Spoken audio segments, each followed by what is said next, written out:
Құрметті өнерсүйер қауым, бүгінгі біз тігінші бағытының 3-ші кезеңіне келіп жеттік. Әселя, бүгінгі тапсырманы білесіз бе? Әрине, жалпы біздің бүгінгі қатысушыларымыз кәжекей жасау бойынша жарысатын болады. Жалпы кәжекей дегенде бірден көз алдымызға ұлттық нақыш, сырлы ою және нәзік тігістер елестейді. Сонымен қатар тігіншілердің менің инем қайда кетіп қалды деген классикалық сұрағы бірінші ойға келеді. Ине жоғалса, әрине іс тоқтайды. Алайда бүгінгі біздің қатысушыларымыздың ісі тоқтайды деп ойламаймын. Себебі олардың артында бір емес, бірегей тәлімгер тұр. Дұрыс айтасың. Жалпы біздің қатысушыларымызға берілетін бүгінгі тапсырма құдды бір мемлекеттік емтихан секілді. Ал мемлекеттік емтиханда міндетті түрде статистика болады. Мен бұл нәрсені тегіннен айтып отырған жоқпын. Себебі ресми деректерге сүйенсек, әрбір үшінші тігінші кәжекей жасап көрген екен. Ал әрбір екінші жүргізуші жалпы кәжекей не екенін білмей Google-дан іздеп көрген деседі. Бұл сөздің маған қатысты айтылып жатқанын сезіп тұрмын, бірақ мен оны жасырмаймын, Алайда бүгінгі біздің жарысымыз бұл сөз жарысы емес, бұл іс жарысы. Сондықтан біздің қатысушыларымыз бұл сайыстан сақадай сай тұр. Дұрыс айтасың. Жалпы болашақта егерде біздің бүгінгі жас тігіншілеріміз атақты болып кетіп жатса, кім біледі, музейлерде олардың жұмысы тұратын шығар. Құдды бір тәлімгер жобасының 3-ші кезеңінде жасалған деген секілді. Өнер алды қызыл тіл демекші, өнердің төресі ол қолөнер шеберлігі. Дұрыс айтасың, Қасиет. Ендеше біз соза бермей 3-ші кезеңді бастаймыз.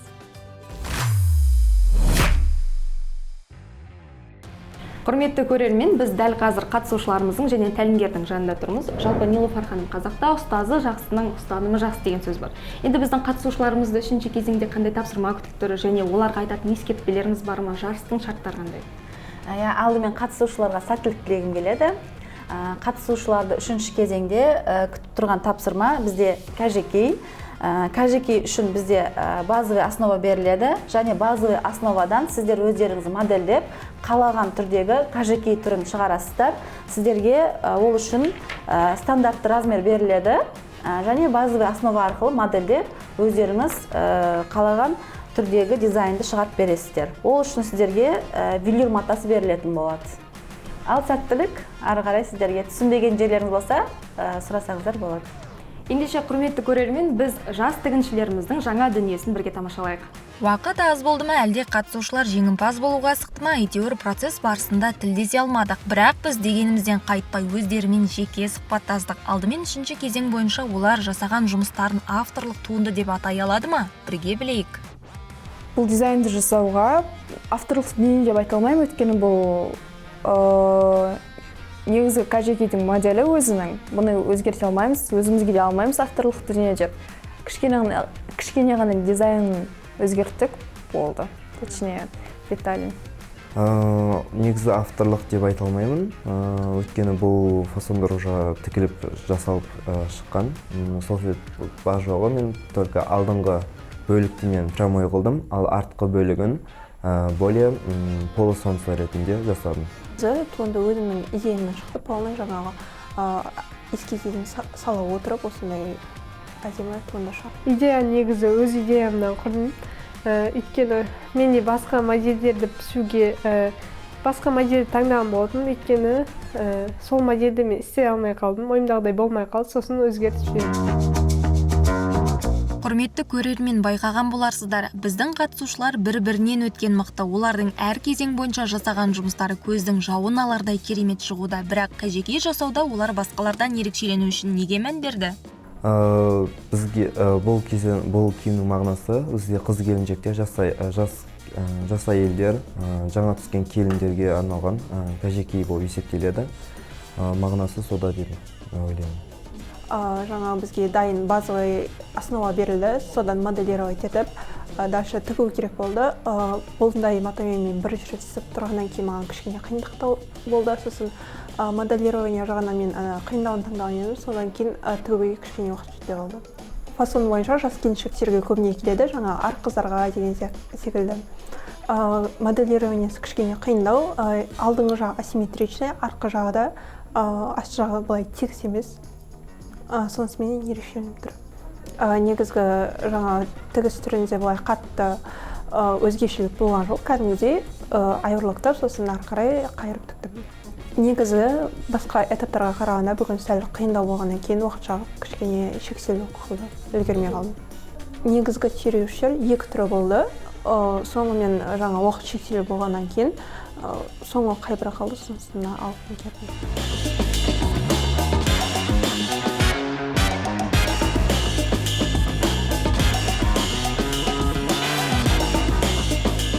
Жігітке жет өнерде аз деп тегін айтылмаған, оның себебін қазір білетін боласыз. Мен басқа қатысушылардың жұмысына мән бере алмадым. Өйткені менде уақыт тығыз болғандықтан өзімнің бүкіл немді, ойымды өзімнің камзолыма арнадым.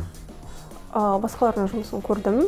Барлығын өте тамаша шыққан. Маған көбінесе Нұргелдің жұмысы ұнады. Жаңағы иық жақтарына баландар қосып, жаңа моделированиясы да өте өзгеше болған деп ойлаймын. Маған көбінесе үміткерлердің ішінен Назым мен Нұргелдінің жұмыстары өте қатты ұнады. Айнықса Нұргелдінің жеңі деген сияқты. Барлығынікі өте әдемі болды негізінде.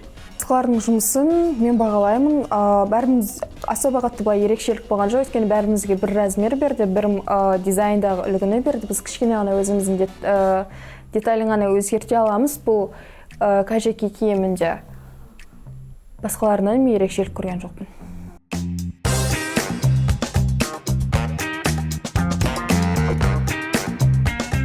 Сайыс барысында үтік жерге құлап ине сынғанын ескерсек, үшінші кезең кейбір қатысушыларымыз үшін күрделі болған секілді, бірақ бес саусақ бірдей емес, толығырақ үміткерлердің өзі айтсын. Уақыт әрине жеткілікті болды. Өйткені мен бұл айтып жүрмін ғой, мен практика жүзінде уже бір күнде мен 13 шилетка тігіп шығарғам астарымен. Сондықтан бұл маған өте қатты қиын болмады. Негізінде жилетте, жакетте барлығын тігіп көргенмін. Барлығы өте жақсы шығатын. Тек қазір ғана уақыт шектеулі болғаннан кейін кішкене бітпеген жұмыс болып тұр енді. Негізі бұрын соңды бұндай жұмыс істеп көрген жоқпын. Сәл-пәл қиындық тудырғаны бар енді, күнделікті істеп жүрмегеннен кейін. Сол себепті сәлде болса да әрекеттеніп жасадық. Үшінші кезеңге жетпей қалған, яғни қажет бола алмай қалған нәрсе, ол машинкалардың дайын болмауы жұмысқа. Машинкалар дайын болмағандықтан, то майы жетпей қалады, дұрыс майланбаған, то жіп ішіне кіріп кете берді. Из-за этого мен тігісімді қайттан тігіп, оны қайттан сөгуге уақыт кетіп қалды, сол себепті.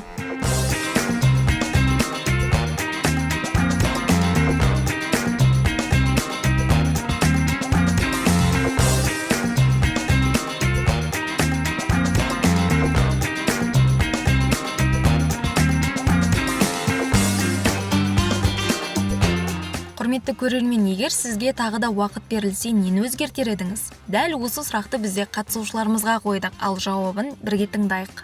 Егер тағы да уақыт беріп жатса, онда мен жаңа алдыңғы жағына подпорттарын қосып, түймелерін бітіріп деген секілді. Сосын астыңғы жағымен қолтық тігістерін жасайтын едім. Мүмкіндік болса, мен бұған сәндік ретінде гүлдерді немесе соларды дополнить етер едім. Егер маған мүмкіндік берілсе, жағасына ою-өрнек, сосын және де қосымша түймелерді асып шығатын едім. Мүмкіндік болса, ешқандай өзгешілік қоспаймын, тек маған уақыт кішкене жетпей қалды, чтобы тағы аккуратно тігуге. Вот.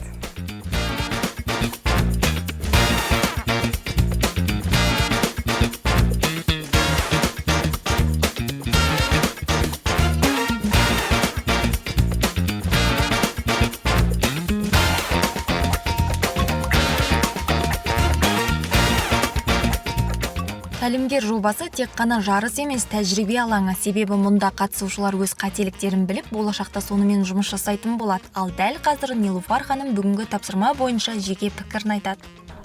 Енді әрине бірінші кезең жеңілдеу, екінші сәл қиындау, үшінші кезең уже бір мен екіге қарағанда қиындау болды.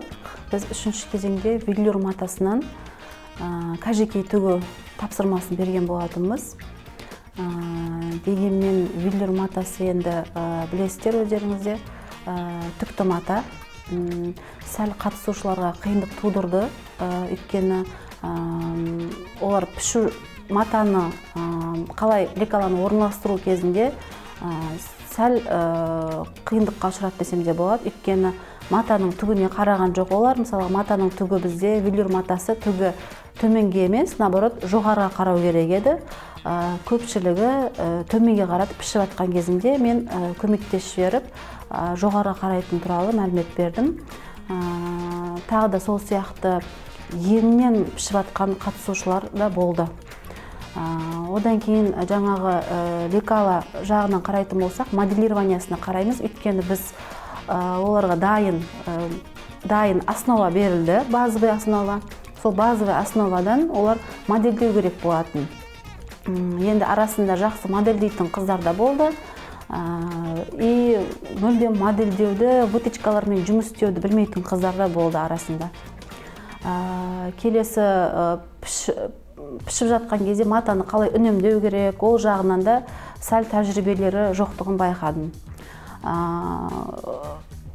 Тігу кезеңінде біз 3 сағат уақыт берілген болатын. 3 сағат емес, біз оларға тағы да сәл уақытты создық.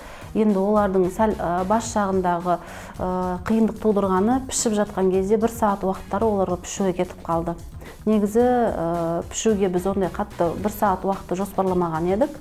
Олар материалды пішу кезінде қиындыққа ұшыраған себебі сәл созылды уақытта. Енді қатысушыларға келетін болсақ, арасында жақсы модельдейтін қыздар да болды, күшті модельдеп. Тігіс жағынан да, технология жағынан енді Нұргелдіні технология жағынан да өзін көрсетті, модельдеу жағынан да бұл кезеңде Нұргелді өзінің жақсы жағынан көрсете білді деп ойлаймын. Басқа қатысушыларға келетін болсақ, арасында жаңағы айтып өткеніндей қиындықтар туындады. Матаны пішу жағынан, ол кезде де сәл көмектесіп жібердім. Көбісі булавкамен көп жұмыс істемейді екен. Булавкамен жұмыс істеу өте адам қолайлық тудырады. Өйткені жұмысын мысалға ұзақтығын азайтады деуге де болады булавкамен жұмыс істеу. Негізі сәл азғантай қиындық туындады бұл кезеңде, бірақ әдемі шықты деп ойлаймын. Німшалар өйткені біз база берілді, сол базамен бірге модельдеп тікті. Енді вилер матасымен азғантай қиындық туындап, бір-екі қатысушымыздың тігістері сәл жиырылып қалған жағдайларда болды.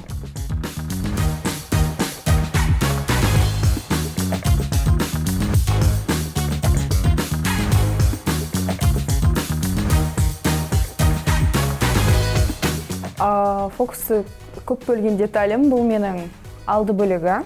Бұл кезеңде ең қатты мән берген жері ол жағасы болып есептелді. Ол жағасы менде екі жағы екі түрлі қалды. Сол жағын қайта жөндеуге тура келді. Менде фокус бөлген деталым ол жаға болды. Өйткені жағы ол бірінші көзге түсетін нәрсе болғандықтан фокусты сол жерге бұрын десем де болады. Менің жұмысымның басқаларынан өзгешелігі жаңа асимметриялық жағынан және де құрастырылуы моделирование жағынан өзгеше болып тұр деп ойлаймын.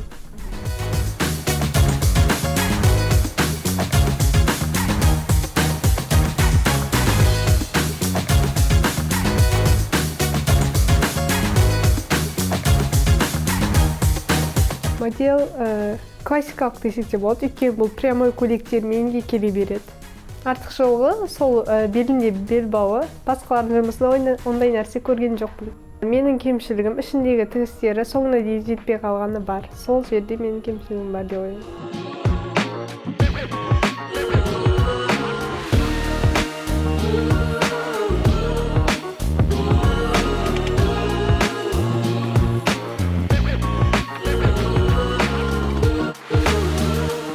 Басқа қатысушыларға қарағанда менің ерекшелігім бұл менің түймелерінде және алдыңғы деталінің жаңа етегінде. Өзім жұмысымның қателігі бұл асығыстық, неаккуратность, жан-жағына оверлоктып бермей просто полотенкамен тіге салу. Тек сол неаккуратность болды, аккуратность жетпеді.